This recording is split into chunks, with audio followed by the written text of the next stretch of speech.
चार मोमबत्तियाँ प्रेरक कहानी। रात का समय था। चारों ओर घुप अंधेरा छाया हुआ था। केवल एक ही कमरा प्रकाशित था। वहाँ चार मोमबत्तियाँ जल रही थी। चारों मोमबत्तियाँ एकांत देख आपस में बातें करने लगी। पहली मोमबत्ती बोली, मैं शांति हूँ। जब मैं इस दुनिया को देखती हूँ तो बहुत दुखी होती हूँ। चारों ओर आपाधापी, लूट खसोट और हिंसा का बोलबाला है।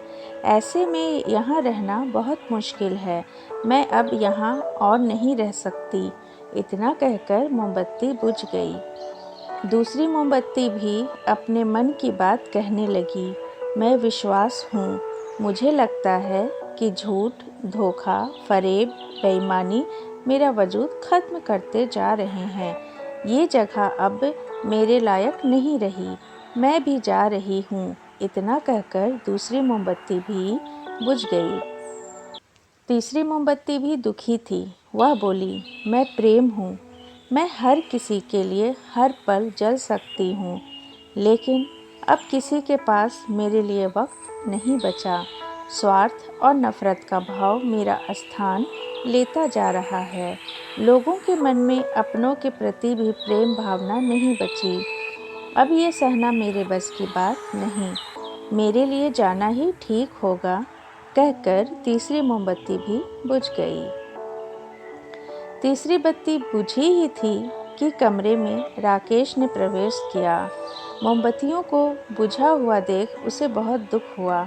उसकी आंखों से आंसू बहने लगे। दुखी मन से वो बोला, इस तरह बीच में ही मेरे जीवन में अंधेरा कर कैसे जा सकती हो तुम? तुम्हें तो अंत तक पूरा जलना था, लेकिन तुमने मेरा साथ छोड़ दिया। अब मैं क्या करूँगा? राकेश की बात सुन चौथी मोमबत्ती बोली, घबराओ नहीं राकेश, मैं आशा हूँ और मैं तुम्हारे साथ हूँ। जब तक मैं जल रही हूँ, तुम मेरी लौ से दूसरी मोमबत्तियों को जला सकते हो।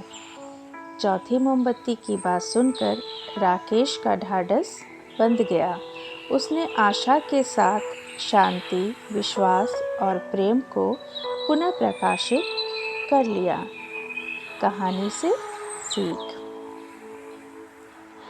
जीवन में समय एक सा नहीं रहता।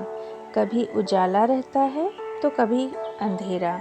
जब जीवन में अंधकार आए, मन अशांत हो जाए, विश्वास डगमगाने लगे और दुनिया पराई लगने लगे, तब आशा का दीपक जला लेना।